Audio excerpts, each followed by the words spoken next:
بسم الله الرحمن الرحيم. الحمد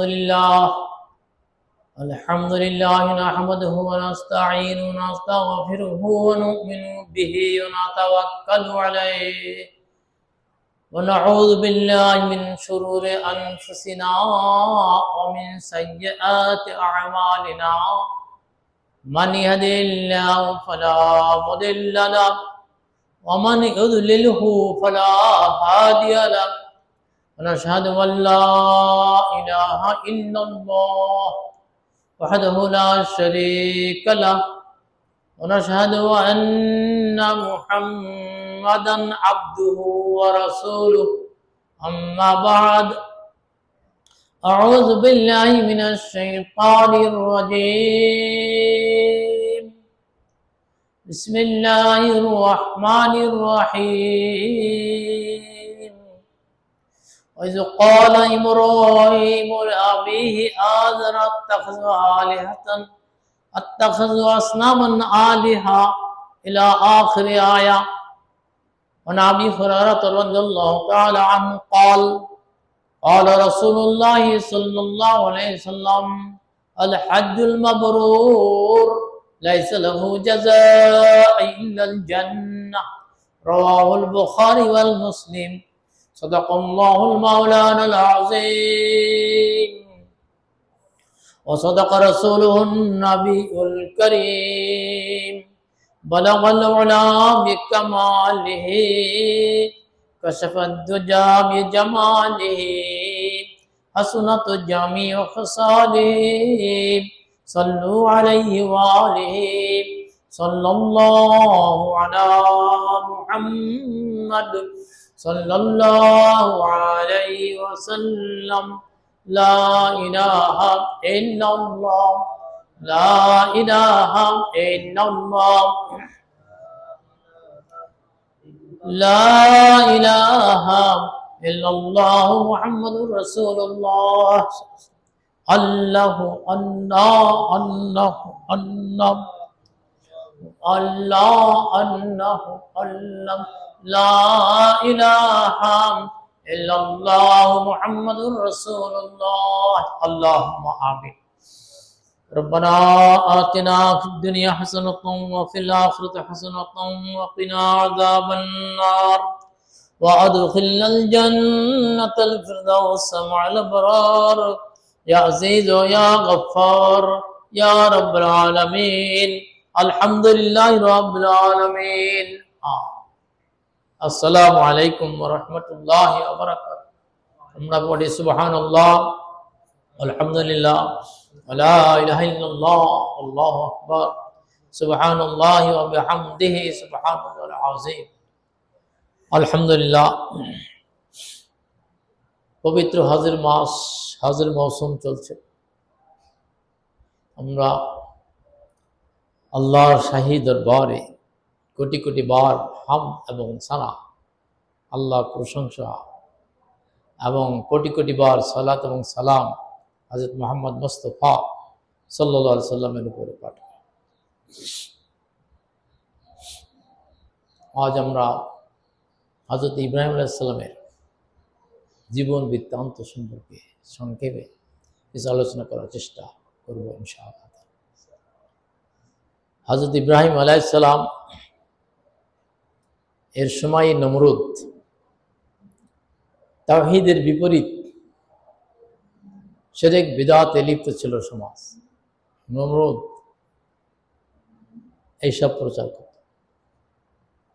নক্ষত্রবিদ্যা যখন বলল যেমন একটি সন্তান আসবে, তোমার এই শাহী দরবার তসতস করে দিবে, এই শুনে সে খুব ঘাবড়ে গেল এবং আদেশ দিয়ে দিল যত পুত্র সন্তান জন্মগ্রহণ করবে সব হত্যা করে, আর কন্যা সন্তানকে জীবিত রাখবে। এইভাবে কাজ চলা শুরু। আল্লাহ রাব্বুল আলামিন কুদরতিভাবে হযরত ইব্রাহিম আলাইহিস সালামের মায়ের পেটে স্থান দিলেন। গর্ভবতী মেয়েরা যেভাবে প্রশস্ত হয়, অঙ্গ প্রত্যঙ্গ বিস্তৃতি লাভ করে, কিন্তু ইব্রাহিম সাল্লামের মার তা হয় নাই। এই জন্যে এই রাজদরবারের যত কর্মচারী ছিল তাকে পরীক্ষা নিরীক্ষা করে ঠিক পায় নাই। এইভাবে নির্ধারিত সময় ইব্রাহিম সাল্লামকে আল্লাহ, ইব্রাহিম সাল্লামের মা পর্বত গুহায় গোপনে প্রসব করলেন। সেখানে প্রায় তার 7 বছর লালন পালন করেছে এবং কেউ জানতে পারেনি। ইব্রাহিম সাল্লাম বড় হয়ে মাঝে মাঝে ওই পাহাড়ের চূড়ায় এসে বলতেন, মা আপনার খোদাকে? তিনি জবাব দেননি। 6 পারায় বিস্তারিত আলোচনা আছে। তিনি তখন নক্ষত্রমালা দেখলেন। নক্ষত্রমালা দেখে তিনি ওই নক্ষত্রবিদ যারা এবং নক্ষত্র পূজা যারা করে, তাই তিনি বললেন যে এটা কি আমার খোদা? হাজা রব্বি। আল্লাম্মা তাজাল্লা, রাতের আগমনে চন্দ্রমালা যখন দেখা গেল, তিনি তখন জিজ্ঞাসা করলেন নিজের অন্তরকে, হাজা রব্বি, এই কি আমার প্রভু? আল্লাম্মা আফালা, যখন চন্দ্র নক্ষত্রমালা নিভে গেল, চন্দ্র দেখা দিল, চন্দ্র আলোতে নক্ষত্রের আলো নিভে গেল, তখন তিনি অন্তরকে জিজ্ঞাসা করলেন, হাজা রব্বি, এই চন্দ্র কি আমার প্রভু? আল্লাম্মা আফালা, চন্দ্র যখন নির্বাপিত হলো, সূর্যের আগমন হলো, সূর্য দেখেও তিনি বললেন, হাজা রব্বি হাজা আকবার, এই কি আমার বড় খোদা? আল্লাহুম্মা আফালাত, যখন সূর্য রাত্রের আগমনে চলে গেল আলো, তখন তিনি এই দোয়াই পাঠ করলেন যা আমরা নামাজে পড়ি। বিসমিল্লাহির রহমানির রহিম, আমরাও পড়ি, আল্লাহুম্মা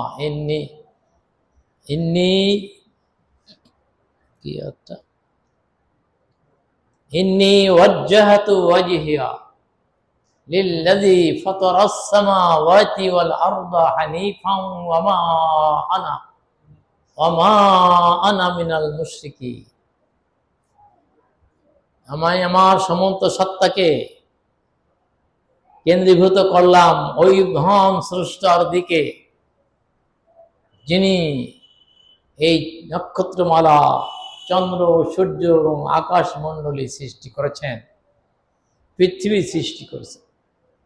ইন্নী ওয়াজ্জাহাতু ওয়াজহিয়া লিল্লাযী ফাতারাস সামাওয়াতি ওয়াল আরদ হানিফান ওয়া মা আনা মিনাল মুশরিকিন। সূর্য, চন্দ্র, নক্ষত্রমালা এবং আকাশমণ্ডল, পৃথিবী যিনি সৃষ্টি করছেন, সেই মহান সত্তার দিকে আমি আমার অন্তরকে কেন্দ্রীভূত করি। এই যে তাওহীদ, আমি মুশরিকদের অন্তর্ভুক্ত নই। তাওহীদের প্রচার এখান থেকে শুরু, বারবার আছে। ইব্রাহিম আলাইহিস সালামের সম্পর্কে আল্লাহ তাআলা বলেছেন, ওমা আনা মিনাল মুশরিকিন, বারবার আমি মুশরিকদের অন্তর্ভুক্ত নই। নমরুদ এবং তার অনুসারীরা, মুশরিক যারা, তাদের অন্তর্ভুক্ত আমি। সেই তাওহীদ প্রচার করার জন্য আদম আলাইহিস সালাম থেকে হযরত মুহাম্মদ মুস্তাফা সাল্লাল্লাহু আলাইহি ওয়াসাল্লাম পর্যন্ত সমস্ত নবী রাসূল তাওহীদের প্রচার করেছেন, তাওহীদের দাওয়াত দিয়েছেন, তাওহীদের তাবলীগ করেছেন। তাওহীদের বিপরীত হলো শিরক। এটা আমাদের বুঝতে। আজ আমরা বিভিন্ন কর্মকাণ্ডে শিরকের মধ্যে ডুবে গেছি, জানা বা অজানা ভাবে, জ্ঞাত সারে বা অজ্ঞাত সারে আমরা শিরক, মুশরিক, বেদাতের মধ্যে ডুবে আছি। কেউ আমরা জিজ্ঞাসা করি না উলামা ইকরাম, মাশায়েখ আযম, মুফতিয়ানে কেরামের কাছে যে আমি যে এই কাজটি করব, এটা শিরক বেদাত থেকে মুক্ত কিনা। তার জিজ্ঞাসা। আল্লাহ নবী ইব্রাহিম আলাইহিস সালাম যখন বড় হলেন তখন তিনি বের হয়ে পড়লেন এবং এই তাওহীদের দাওয়াত দিতে শুরু করলেন। নমরুদ এটা শুনে তো খুব রেগে জ্বলে একেবারে, যে সেই সন্তান কিভাবে প্রকাশিত হলো, এই তো আমার শত্রু। এই জন্যে তাকে অগ্নিতে নিক্ষিপ্ত করার জন্যে ষড়যন্ত্র, বহু বছর পর্যন্ত কাঠ জ্বালায় অগ্নিকুণ্ড আলোকিত করল। সেখানে তারা এই যে দুলনা চরম গাছ এখানে চড়াইয়ে নিক্ষিপ্ত করে, নিক্ষিপ্ত ইব্রাহিম আলাইহিস সালাতু ওয়াস সালাম অগ্নিকুণ্ডের মধ্যে নিক্ষিপ্ত হলেন। হযরত জিবরাইল আলাইহিস সালাম সহ মিকাইল আলাইহিস সালাম সহ সব আল্লাহর কাছে আবেদন নিবেদন, আমরা পানি দিয়ে নির্বাচিত করে দিই, তোমরা যাও, আমার ইব্রাহিমকে তোমাদের সাহায্য চায়, তিনি চান একমাত্র সাহায্য আল্লাহ তাআলার কাছে। ইয়াকা না'বুদু ওয়া ইয়াকা নাস্তাঈন, আমরা বারবার পড়ি সূরাতুল ফাতিহা, একমাত্র আপনারই ইবাদত করি এবং করব, এই অঙ্গীকার। সাহায্য একমাত্র আপনার কাছেই প্রার্থনা করব, করি এবং করব। কিন্তু তা বাদ দিয়ে আমরা কতজনের কাছে চলে যাই, মাজারে চলে যাই, এখানে ওখানে পীর ফকির যত আছে সব জায়গায় আমরা চলে যাই নাস্তাইনু বাদ দিয়ে। আমরা নামাজে অঙ্গীকার করলাম যে আমরা একমাত্র আপনার ইবাদত করি এবং করব, আর আপনার কাছেই সাহায্য প্রার্থনা করি। রোগ শোক, অসুখ বিসুখ, বালা মুসিবত, সন্ত্রাসী, অভাব-অনটন, যত যা কিছু আছে সমস্যা সমাধান করার মালিক একমাত্র আল্লাহ তাআলা। ইয়াকা না'বুদু ওয়া ইয়াকা নাস্তাঈন, এই অঙ্গীকার আমরা করি না। ইব্রাহিম আলাইহিস সালামকে অঙ্গীকার দিলে ইব্রাহিম আলাইহিস সালাম কার কাছে সাহায্য চাইলেন, যে আমার যিনি সৃষ্টিকর্তা তিনি কি দেখেন না যে তার ইব্রাহিম কোথায়? আল্লাহ রাব্বুল আলামিন সাথে সাথে ঘোষণা দিয়ে দিলেন, আউযু বিল্লাহি মিনাশ শাইতানির রাজীম, কুলনা ইয়া নার কুনি বারদাও ওয়া সালামান আলা ইব্রাহিম। হে আগুন, তুমি আমার সৃষ্টি, আমার পরম চরম দোস্ত, তোমার কোলে তুমি ইব্রাহিম আলাইহিস সালামের জন্য শান্তিদায়ক হয়ে যাও। আগুন শান্তিতে পরিণত। এটা দেখে নবনবের মেয়ে ইব্রাহিম আলাইহিস সালামের উপর ঈমান আনলেন এবং নমরুদ হত্যা করার জন্য ষড়যন্ত্র করলে আল্লাহর কুদরতে বাতাসে সে তাকে উড়িয়ে নিয়ে চলে যায়। এই যে অবস্থা, ইব্রাহিম ইসলাম বড় হলেন, ওখান থেকে বেঁচে এসে দাওয়াত দিলেন নমরুদ, আল্লাহর একত্ববাদের দাওয়াত, নিজের পিতাকেও দাওয়াত দিলেন। যে ক্বালা ইব্রাহিম লিআবিহি আযার আত্তাখাযা আসনামান আলিহা, হে আমার শ্রদ্ধ পিতা, আপনারা কি মূর্তি পূজা করে? এই মূর্তির কোনো ক্ষমতা আছে? মূর্তির কোনো কিছু ভালো বা মন্দ করার ক্ষমতা নাই, একমাত্র আল্লাহ ছাড়া। সবাই ষড়যন্ত্র করে এবং বলে যে ইব্রাহিম তুমি যা বলো তা তো সঠিক, কিন্তু আমরা তো মানতে পারছি না। ইব্রাহিম যখন তারা চলে যায় মেলায়, তাকেও ডাকছিল, তিনি একটা কৌশল অবলম্বন করলেন, ইন্নী সাকিম, আমি অসুস্থ। আসলে শারীরিক অসুস্থ না হলে মানসিক অসুস্থতা তিনি ছিলেন। আমি তোমাদের সাথে যাব না। 17 এটা বিস্তারিত আছে। তিনি গেলেন না। তারা সব যখন চলে গেল, তিনি মূর্তি ঘরে ঢুকলেন, ঢুকে দেখেন যে সব খাদ্য, কত ফুল মাল মিষ্টি দেওয়া। তিনি সাধলেন, খাও খাও, একটা তো খায় না, সব কিছু চূর্ণ বিচূর্ণ করে বড়টার গলায় কুড়াল ধরিয়ে দিলে। তোমরা কথা বলো না কেন, খাও না কেন, এত কিছু মিষ্টান্ন দিয়ে দিয়েছে। এক সম্প্রদায় এখনো দেয় তা, নিজের হাতে গড়ে মাটির মূর্তি তৈরি করে তার কাছে কত কিছু সেবা ইত্যাদি দেয়। আমরা অনেকে যোগদান করি মুসলমান হয়ে, নওয়াজুবিল্লাহ মিন যালিক। কিন্তু তারা তো খায় না, কথা বলতে পারে। তারা ফিরে এসে দেখলো যে সর্বনাশ, আমার মন্দিরটা কে করেছে, কে করেছে এই সর্বনাশ। সবাই বলা বলি করতে লাগলো। ফাতা, একজন যুবক, ইউকালু লাহু ইব্রাহিম, তার নাম হলো ইব্রাহিম, ডাকো তাকে। ডেকে জিজ্ঞাসা করলো যে কে করছে, মান ফাআলা হাযা। এসে কোরআন শরীফ আয়াত, কোরআন শরীফের ওয়াজ নসিহত করো যে কত আয়াত বলা, হাদিস শরীফে কত লক্ষ লক্ষ হাদিস রয়েছে, তা আমরা বাদ দিয়ে আবল তাবল কিচ্ছা কাহিনী দিয়ে সব শেষ। আর পকেটে হাদিয়ে তো বার বিরিয়ানি, এটা তো ওয়াজ না। তিনি উত্তর দিলেন কি, ওই যে বড়টা আছে তোমাদের বড় মূর্তি, জিজ্ঞাসা করো। বলে সে কি কথা বলতে পারে? বলে তা যদি না পারে তাহলে তোমরা কেন তার পূজা করো? এটা কে চূর্ণ বিচূর্ণ করেছে জিজ্ঞাসা করো, তোমাদের মূর্তি বলে দেখ। তখন তারা বুঝতে পারলো যে ইব্রাহিম করেছে, তাকে শাস্তি দিত। কিন্তু আল্লাহ তাআলা যাকে রক্ষা করেন তাকে কেউ শাস্তি দিতে পারে না, মারতে পারে না। এইভাবে তাওহীদের দাওয়াত তিনি দিয়েছেন, কষ্ট সহ্য করেছেন, এবং তারা পরাজিত হলো কিন্তু তর্ক বিতর্কে। তারপরে ইব্রাহিম ইসলাম এই দাওয়াতের কাজ বন্ধ করেন নাই, তাবলীগের কাজ। আমরাও দাওয়াত তাবলীগ নাম নেই বিভিন্ন রকমের করি। আর তিনি কি করেছেন, নবী রাসূলরা কোন দাওয়াত দিয়েছেন? একত্ববাদের দাওয়াত দিয়েছেন। নির্যাতিত হচ্ছেন, অত্যাচারিত হচ্ছেন, কিন্তু দাওয়াত থেকে এক বিন্দু ফিরেন।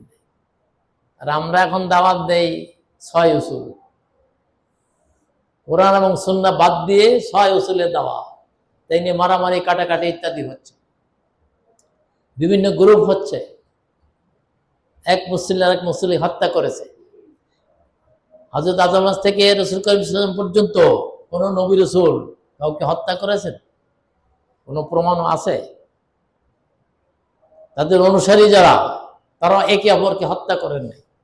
সাহাবা একজন আরেকজনকে হত্যা করেন নাই, কোনো প্রমাণ নাই। আর আমরা এখন এই নামে মুসল্লি মসজিদে নামাজ পড়তে এসেছি, একজন আরেকজনকে হত্যা করেছে, এটা প্রমাণ রয়েছে। ভারতে হয়েছে, আমাদের দেশেও। এটার নাম কোনোদিনও তাবলীগ হতে পারে না। ইব্রাহিম আলাইহিস সালাম কি করলেন? বড় হয়ে তিনি হযরত সায়রা আলাইহিস সালামকে বিবাহ করলেন, এবং এই তাবলীগের দাওয়াতের কাজে তিনি মিশর চলে গেলেন, মাদায়েন শহর। প্রতিমধ্যে অত্যাচারী বাদশাহ ধরে ফেলল, সায়রা আলাইহিস সালামকে এক জায়গা গোপনে রাখলো, আর ইব্রাহিম সালাম, এবং সে তার সঙ্গে খারাপ কাজ করার জন্য হাত তুলল। তখন সায়রা আলাইহিস সালাম আল্লাহর কাছে আবেদন জানায়, আল্লাহ, তুমি ছাড়া আমাকে রক্ষা করার কেউ নেই। আমার সম্ভ্রম, আমার মান ইজ্জত, আমার চরিত্র সবকিছু রক্ষা করার মালিক তুমি। তখন সে অর্ধেক তার মাটিতে ডুবে যায়, এরকম 3 বার। তারপর সে এই কুকর্ম থেকে বিরত থাকে। এবং তার যে আরেকজন ছিল, বিভিন্ন জনে বিভিন্ন কথা বলে, দাসী না, তিনিও একজন বাদশাহী কন্যা ছিলেন। হযরত হাজেরা আলাইহিস সালাম তিনি উপহার দিলেন, এর সঙ্গে কোনো খারাপ ব্যবহার করা যাবে না। ইব্রাহিম মুক্ত করে দিলেন। তিনি সায়রা আলাইহিস সালামকে বিবাহ করলেন এবং 2 জনকে নিয়ে ইসলাম প্রচারের জন্য বের হয়ে এইভাবে তিনি 80 বছর পর্যন্ত দাওয়াত দিয়েছেন, তাওহীদের দাওয়াত। কোনো সন্তানাদি নাই, আল্লাহর কাছে তিনি সবসময় প্রার্থনা করেছেন, আমাদের করা দরকার। রব্বি হাবলি মিনাস সালেহিন পড়েন, রব্বি হাবলি মিনাস সালেহিন। সূরাতুস সাফফার মধ্যে আছে যে তারা সবাই এই দোয়া পাঠ করছে যে আল্লাহ আমাকে একটি সুপুত্র দান করো, আমি বড় হয়ে গেছি, আমার আয়ু শেষ হয়ে যাচ্ছে, এই নবুয়ত রিসালাতের দায়িত্ব আমি কার উপরে দেব। এইভাবে দোয়া করছে। 80 বছর বয়সে পূর্ণ হওয়ার পরে আল্লাহ তাআলা জবাব দিলেন। আমরা তো খালি দোয়া করলেই মানে তাড়াতাড়ি ফল চাই, নবী রাসূল তা চান নাই। ফল তাড়াতাড়ি চাওয়া যাবে না, আল্লাহর ইচ্ছা, দোয়া করে যেতে হবে। রব্বি হাবলি মিনাস সালেহিন পড়ার পর আল্লাহ দোয়া করুন এবং ইসমাঈল ইসলামকে দান করুন। আবাশশারনাহু বিগুলামিন হালিম, আমি আমার দোস্ত ইব্রাহিমকে 119টি অগ্নি পরীক্ষা করেছি এবং তাকে তার দোয়া কবুল করে দান করেছি ইসমাঈল ইসলামকে। এবং আমরা পরবর্তীতে এই ইসমাঈল ইসলাম এবং এই কুরবান কিভাবে কুরবানি হবে এটা আলোচনা ইনশাআল্লাহ করবো। ওয়া আলাইনাল বালাগুল মুবিন। আসসালামু আলাইকুম রাহমাতুল্লাহ।